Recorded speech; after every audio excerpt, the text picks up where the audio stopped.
Finally, I've made it home, Saint. Sorry, it's taken kind of ages to get this live review happening. Just made it home. Went out for a quick feed of dinner. But let's get straight into it, shall we? What a fucking beautiful win! What a way to end a weekend. We played Melbourne at the MCG, and Melbourne have been this team that everyone's been talking up as potential top 4 team. They've been good at the MCG, not great against top teams, very good against the mid-tier to bottom teams and beating them up. We obviously came off that win against the Gold Coast, where we came from behind and somehow snuck a win in that last quarter, and we all thought how much of that last quarter will be translated to the rest of the season, or was it just kind of like a one-off thing?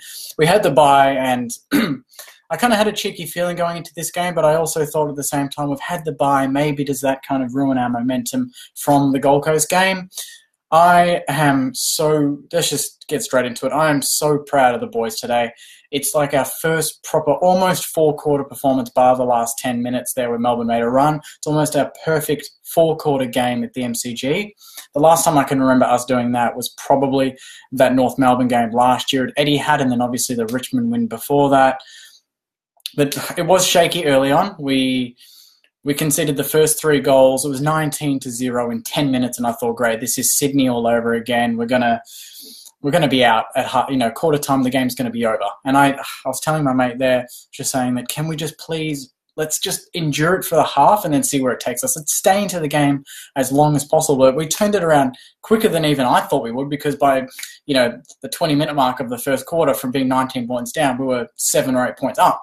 I thought, we're playing pretty good football. We're playing fast. We're running in numbers. We weren't bombing it to wings and playing slow football. We were really aggressive. And I said this at the end of the game, and I was thinking about it during the game anyway, but and maybe you guys might remember this game, but I think it was 2016, maybe round 3, and it was MCG, and we played Collingwood, and I think we were celebrating our 50th anniversary of the premiership. And we came out of the block. We were slow in that game, but then that's when Billings took control. McCartan kicked 2 or 3 before getting off concussion, was subbed off for concussion. Rewalt missed most of that game, I'm pretty sure. But we won by like 30 points, and we won with a lot of goals from Gresham, like Stephen, Akers. Sinclair was phenomenal in that game. And a lot of that just seemed like it was very, very relevant to this game. Our ball movement was sublime at times. It was so fast, so fast. I haven't seen us play that fast in a long time. Like, there was that goal at the end where I think Melbourne had just missed, and we kicked it in, chipped it over the top. Gresham had the ball and had a fantastic long handball, gave it to Sinclair, who took a few running bounces, kicked it long to the forward line, and I think it was Battle who contested between 2 Melbourne players, and then he somehow won that contest, snapped it on his left to Billings in the goal square, and he kicked a goal and put us 27 points up. I thought, this is the St Kilda that we've wanted all season. All season we've been waiting for this performance, and we finally got it, and we got it against the team that everyone's been talking up, and they've dropped off the last month. They've now lost 3 in a row. We've lost 2. We've won 2, and so it just feels good, especially because I had this Melbourne supporter sitting in front of me, and he seemed so arrogant. He seemed like he thought he was going there thinking they were going to win by 10 goals, and I thought, Melbourne fans, don't get ahead of yourselves. Like, you're fair enough, you've been better than us this season, but you have no right to be that cocky. And he was so cocky, calling us soft even when we were 20 points up, and I'm thinking, we've been first to the ball all day. There's no way you can call us soft. If anything, Viney and those guys, they can deal with their own problems. But let's just talk about us. It was the second quarter that kind of set it up. It was 7-5. It's a goal fest sort of round. I think Essendon North had about 36 goals kicked. We had 36 goals kicked. I think it was the Geelong Bulldogs game, over 100 points for both teams. So it's a high-scoring ground, but geez, we were so aggressive. I mean, Joyce played well, I thought, in the back line. We missed Brown, I think, for most of the second half. It seems like Brown's just playing like a half a game and then getting subbed off. But considering we were man down for a lot of that last quarter, that can explain why we kind of fell away at the end there. Matthew reckons thoughts on Billings and Armo today. I thought they were both freaking good. I thought Billings was very good. There was a pass that he hit up Membry, and he was in the centre circle, and Membry was leading, but there were 2 Melbourne players kind of in Membry's way, but somehow Billings' pass still pinpointed it past those players and to Membry, who I think kicked the goal in the end. And I think that was I think that was in the third quarter when we were just getting a bit of a run on. I thought Armitage was excellent. I thought his inside work, he got a lot of quick handballs out and he hit targets. His kicking was good. He kicked a good goal at halftime after a 50-metre penalty, and he showed a lot of leadership, but he was not slow. He looked switched on, and he played more in the middle, and I think lately we've seen him a lot up forward and kind of hasn't worked. So it looks like they've backed him to play in the centre, and he's worked really well there. I thought it was interesting. Seb Ross seemed like he was in the halfback flank area, and God, the umpires torched him in the last quarter. There was that paddle that they gave a throw, the holding the ball when he dropped the mark. There was some dodgy calls towards the end, and I found out that hey Dylan, I found out that in the second half it was free kicks. It was 16 Melbourne to 5 St Kilda, 16-5, and now you're telling me that has, if people tell me that has no say on the momentum change in that last quarter, then they don't watch the right game, because the amount of centre clearance free kicks Melbourne got compared to us was a joke. I think they got about 6 or 7. We got none. That's 7 extra inside 50 entries that are easy, free kick inside that puts our defence under pressure. Obviously, I thought Gawn was probably the best player on the ground, even for a losing team, because he was everywhere. He smashed Billy. But around the ground, I thought our centre, like I think it was Jack Sinclair, Gresham off the halfback flank from the bounce. That part where the ball bounced, he took it at full tilt, left foot at full tilt, laced out Membry. I thought that was ridiculous how talented that was. And I think that was just his whole game. How good is Jade Gresham? How good is this bloke? I mean, he's 19 or 20.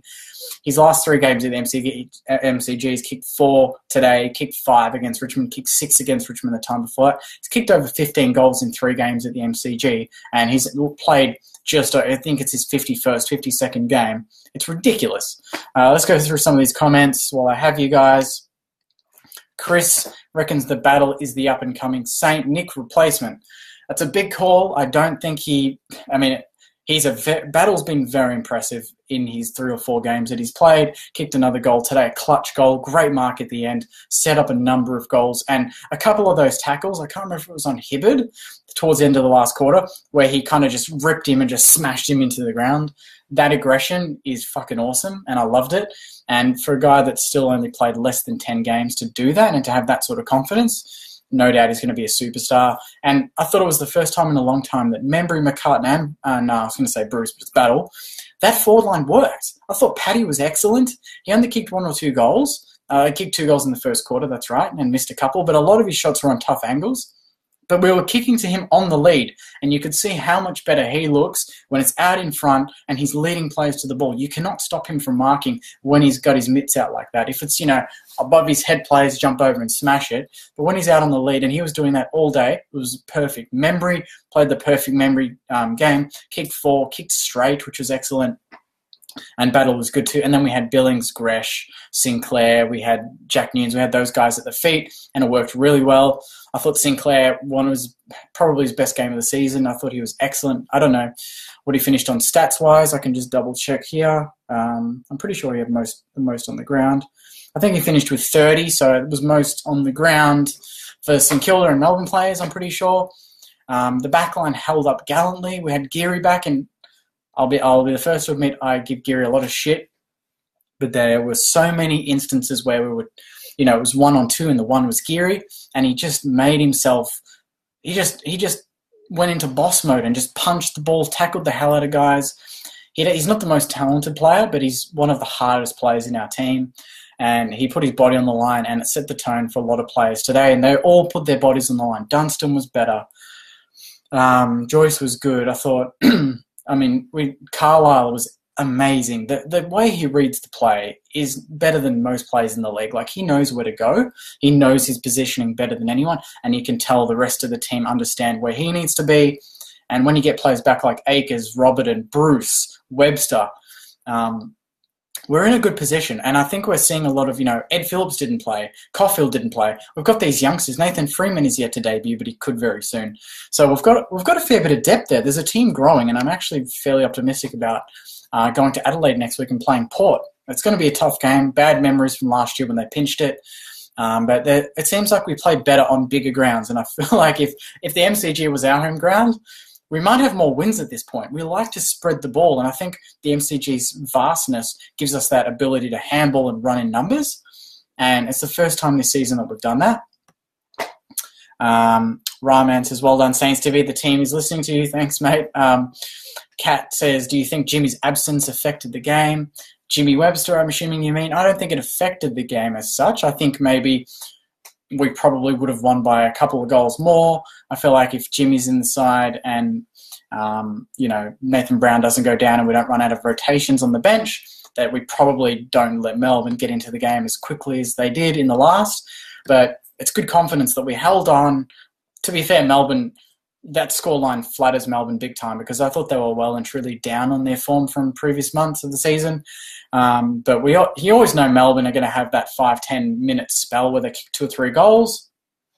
They did in the second quarter, they did in the last. But the thing with Melbourne supporters and Melbourne as a club, you can't play 10 minutes and expect to be the best team on the ground. You just can't. And so it would have been an injustice. I would have felt so heartbroken if Melbourne had got that goal at the end, but they didn't, and we hung on and well-deserved win. Hickey had like 36 or something touches for Sandringham. Yesterday, I think they beat Port Melbourne by like 50 points, so they're in good form. Bruce kicked 2 or 3 again. I don't know what changes would happen. I think if Webster's fit, Joyce probably comes out, the Irishman, but I thought he was actually okay. I feel like that's the only real change we can have. You wouldn't take any of the four. You wouldn't take McCartan out, Battle out, Membry out. It'd almost be unchanged.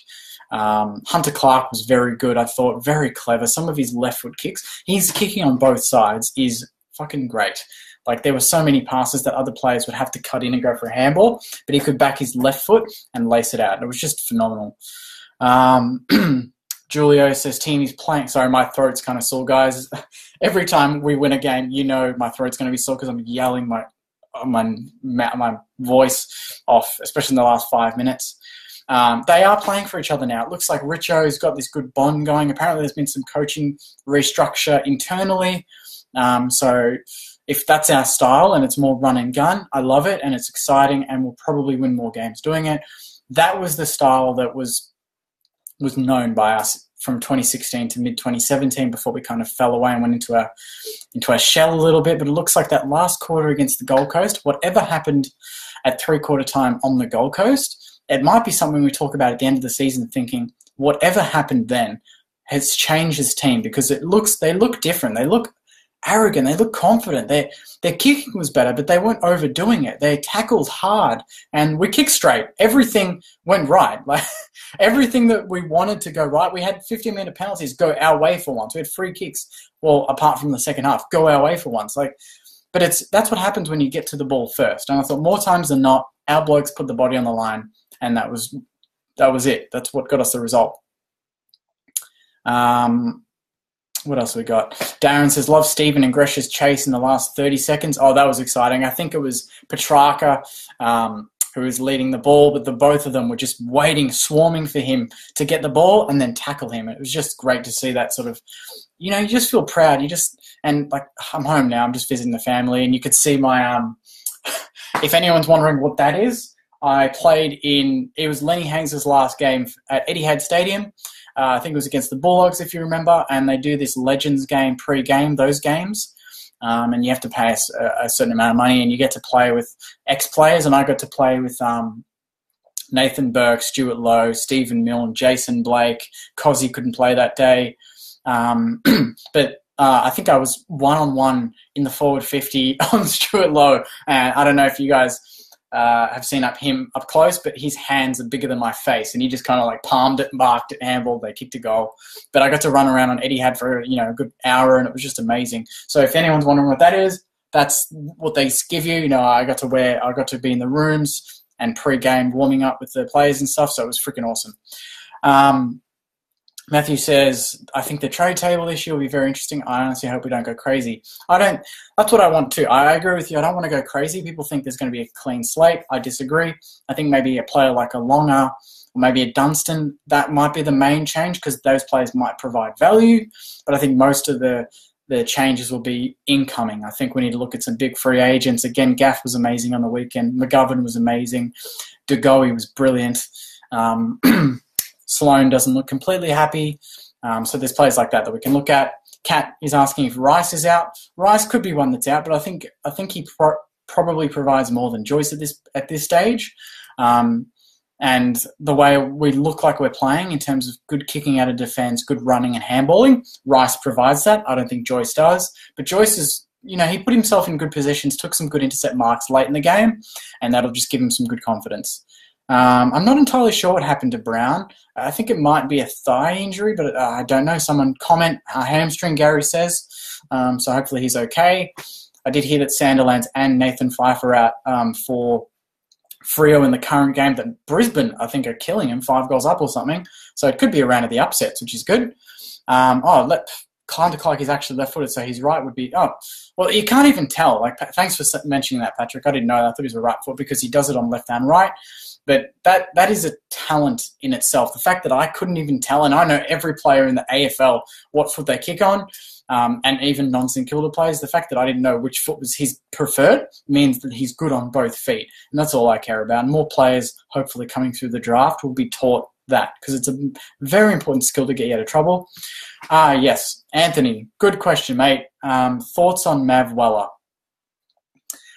The one player on the ground that just didn't take the game on. He did a few little things where the ball kind of bobbled around the forward 50 and he made sure it didn't come out to a running Melbourne play, and he kept it in our 50, and a lot of the constant inside 50s we had when the ball was retained was because of players like a Mav, like a Jack Nunes, that didn't do a lot outside of that, but they did their role. He didn't kick any goals, didn't really do anything, magical, didn't do anything that got me out of my seat, but I think maybe one player that is probably on the chopping block could be him. I don't know if you could have a battle, McCartan, Bruce and Membry in a game, but that would be kind of exciting. I would say you probably could, but Bruce would do more chopping out in the ruck than in the forward line, just to free up the 3 forwards to do their thing. You don't want to kind of throw that off after how well it performed today and against the Gold Coast in the last quarter. Did well to shut McDonald. 100%. Good point, Gerald. I also thought Hogan was pretty awful up until the last quarter. He kicked like 3 junk time goals. A couple of them were free kicks. He ended up with 3, but I thought our defence were well deserved, and we kind of kept him at bay, as well as McDonald, who's been one of the most informed forwards in the league in the last 6 to 8 weeks. David saying, did you see our forward line? They were shepherding in the goal square, then leading. That was identical to what Grant Thomas implemented when he was coach. They used to do it with the G-Train and Tip. One of the boys saw him down at Moorabbin, and he's secretly down there at the club helping out. I did hear about that. So that's a really good point, David. I did hear that he was actually going to the club more and helping out. I didn't know how much he'd be down there, but if that's the case, then that's great, because it worked really well with those sort of players. It also got help. Yeah, the Tip Rad helped Stevie Milne. And, Gresham, was Stephen Milne even this good in his first 50 games? I was very young at that stage, but how many goals in his first 50 games did he kick compared to Gresh? Because Gresh is in nearly the hundreds already. I think he's on like 80-something. He's already on 23 or 24 goals this season. I actually think he's on more than that. I think he's almost nearly kicked as many goals as Tom McDonald for Melbourne, who's been playing dedicated full forward, and he's like another 5 inches taller than Gresham. So he's playing like a big tall. Like, there was a part in the last quarter where I think he nearly took a chest mark between 2 Melbourne players, like a power forward. But I love the confidence about him. Yeah, that's right. DeGoey's re-signed. I didn't hear that, actually, so that's news to me. Battles tackles are fierce. I think all day our tackling was spot on, and it was just great to see. And it's just good to see teams like Saints and even Carlton played all right against Port. Brisbane are doing a number on Freo, I think, at the moment. So it's good to see a lot of these teams start to work their way up the ladder. We've got Port Adelaide next week, so we just have to follow it up. It's always been a bad place to go and play Port is in Adelaide Oval. We never come away with the win, but hopefully we've gotten some more of those confidence back. Billy Longer was... I'm just going to answer some final questions. Grant's asking Longer and Nunes. I thought Longer battled. He did well. People give him shit, but he's played 4 games this season. We've won 3. With Hickey, we're like 1 win from 10, and we're 3 out of 4 with Longer. So I don't care statistically what Longer does and if his opponent gets best on. To be fair, he's not going to play a better ruck in a long time. Gawn's obviously benchmark, as well as Grundy and Nat Nui. He's not facing them. So maybe just enjoy. We've beaten the teams that have the great rucks because of Longa's aggression in the middle of the ground. We won a lot of clearances today.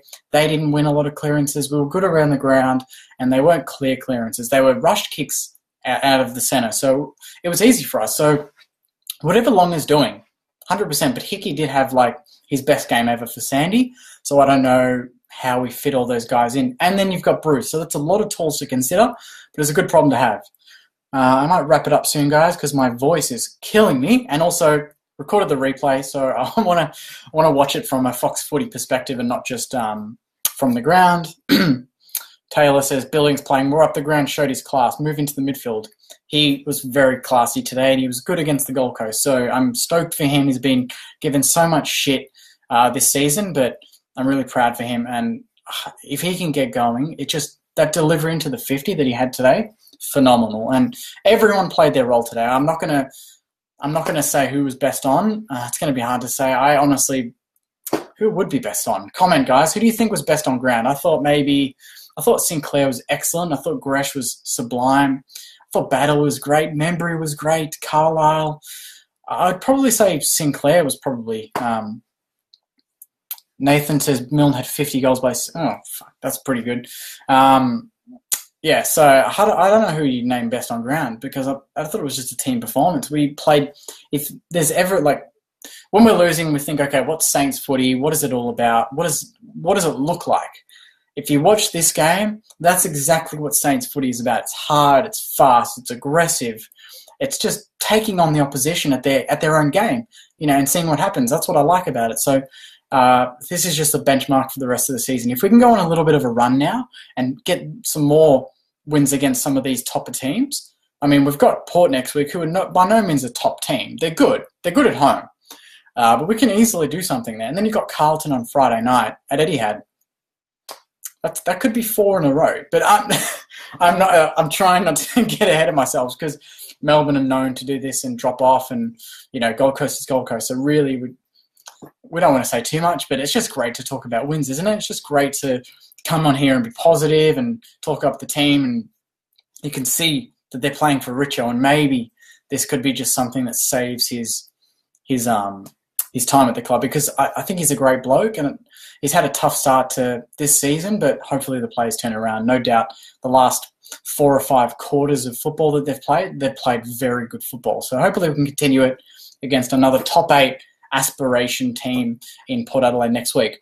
Anyway, guys, thanks very much for watching. Sorry I didn't do a live preview for this game. I was just very busy the other night, but I'm glad that you guys waited for me to do this now. And, what a win. What a great win. And hopefully we can push to bigger and better things for the rest of the year. But this is no doubt something that will get us confidence moving forward.